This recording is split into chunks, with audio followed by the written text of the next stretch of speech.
इस्लामी भाइयों, सफ़र के आदाब में से एक अदब यह है कि इंसान जब 3 आदमी या उनसे ज़्यादा लोगों के साथ सफ़र करे तो अपने में से किसी को अमीर मुंतखब कर ले। सुनन नबी दाऊद की हदीस है, रसूल अकरम सल्लल्लाहु अलैहि वसल्लम ने फरमाया, इदा खरजा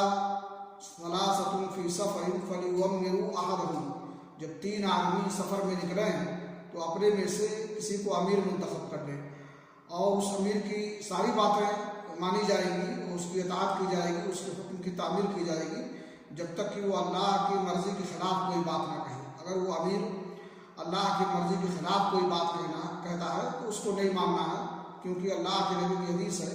ला ताअता लिमख़लूक़िन फ़ी मासियतिल ख़ालिक़, किसी भी मखलूक की बात मानना ऐसे उमूर में जिनमें खालिक की नाफरमानी हो रही हो जायज़ और दुरुस्त नहीं है। इसलिए हमें सुन्नत के मुताबिक सफ़र करना चाहिए और जब 3 उनसे और या उनसे ज़्यादा लोग हों तो किसी को अपना अमीर मुंतखब कर लेना चाहिए, ताकि रास्ते में कोई इख्तिलाफ ना हो और अमन व अमान के साथ सफ़र तय हो जाए। वाह खुदा।